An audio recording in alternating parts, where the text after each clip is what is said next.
Hi, I'm Coach Dee Shen, a total immersion swim coach in the San Francisco Bay Area. And today I'd like to talk about the neck and its importance in swimming.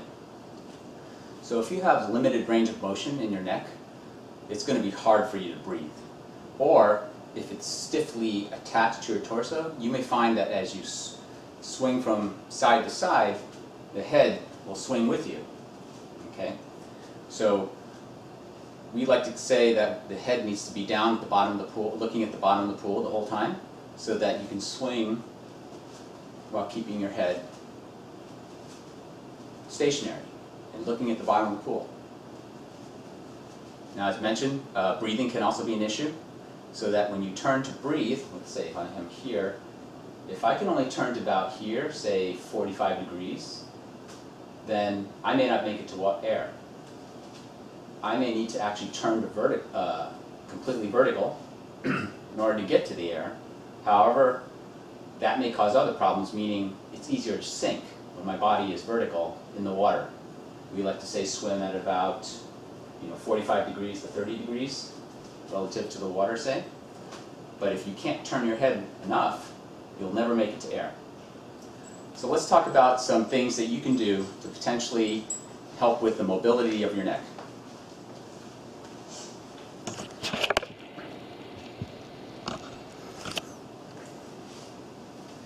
So first, some potential soft tissue work. Some of the favorite tools I like to use are the common lacrosse ball. You'll need 2 of these. If you take some athletic tape, you can tape them together into what we call a peanut, so they're kind of stuck together. Lacrosse balls can be sometimes very hard, especially if you're just starting out.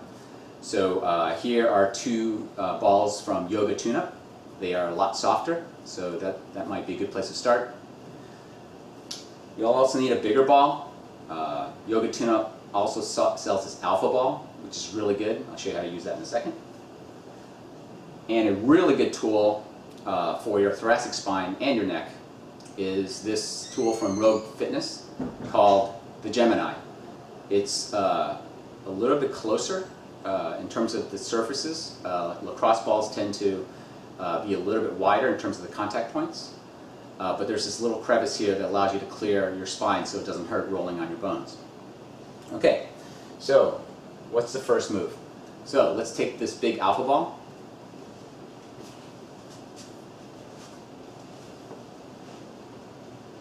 And put it right at the base of the skull. And just relax.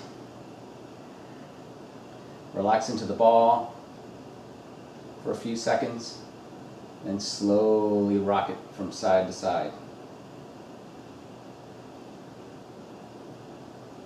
Okay, we're going to first attack the muscles that are right on the neck itself.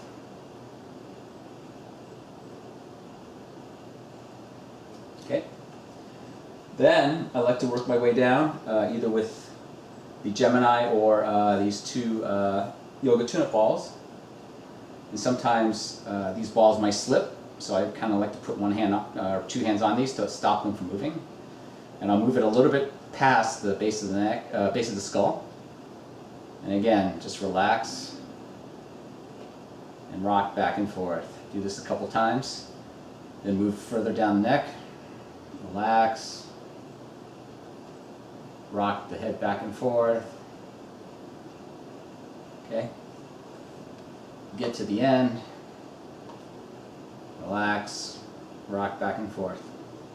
Okay, now we get to the trapezoids, which are also attached to the neck and can affect mobility. So for my favorite tool, I like to use either 2 lacrosse balls separately, taped together. The Gemini is pretty good. I'll stick it right at the base of the neck now, arch up onto it so my weight's on the Gemini. Then slowly relax and nod forward.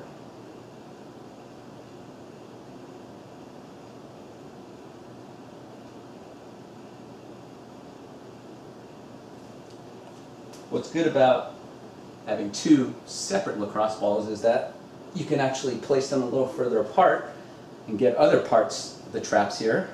So if it's not just tight here at the base of the neck, you can go a little bit further out.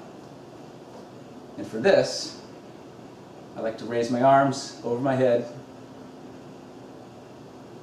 Okay, back and forth. Relaxing into it.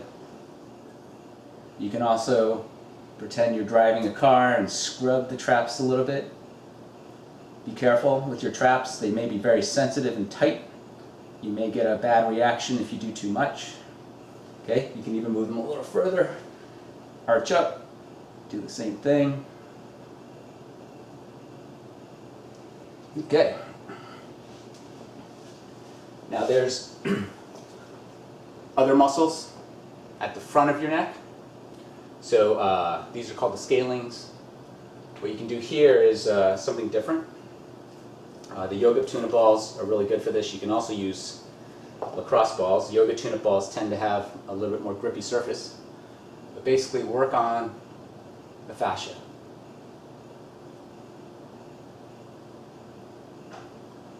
Just get it in there and twist. Twist, twist, all up and down the side of your neck.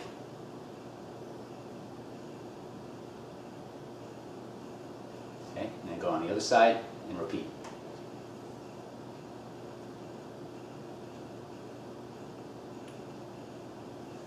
Okay, some soft tissue work. Now let's go into some movement-based work. So these are all based on some things I learned in the original strength system. So the first one is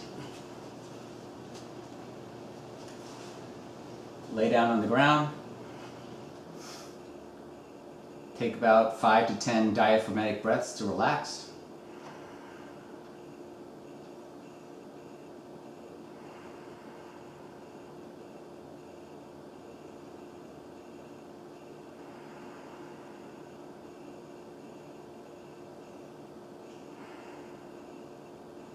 Now, using your eyes to guide you, don't just turn the head, but use the eyes to lead the head. Turn to the right,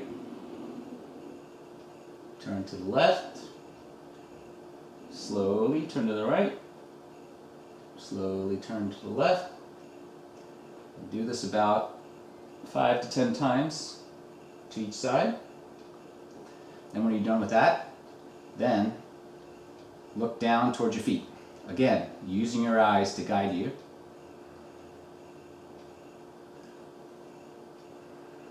Relax. You may find that your neck is going to start to hurt.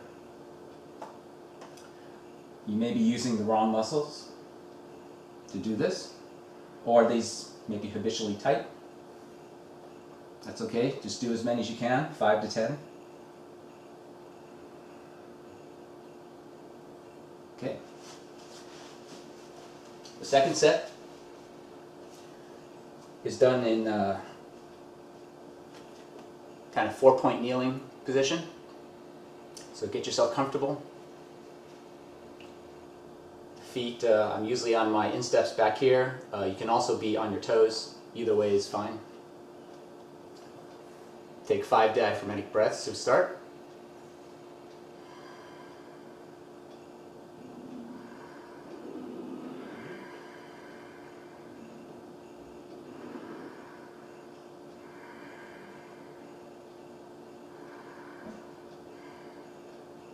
And start doing head nods. Look all the way to the top, look all the way to the bottom. Do 5 to 10 like this. Look all the way to the bottom. Look all the way to the top. Look all the way to the bottom. Look all the way to the top. Then look side to side. Slowly go back and forth.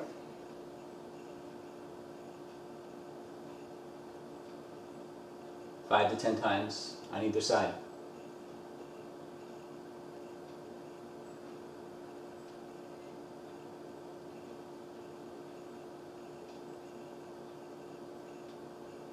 Okay. Do these every day, every morning, every night.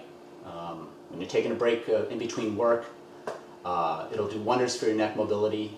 Get on the ground, massage it out, then do some movement-based stuff, and you'll find that your neck will gain mobility, and this will positively affect your swimming.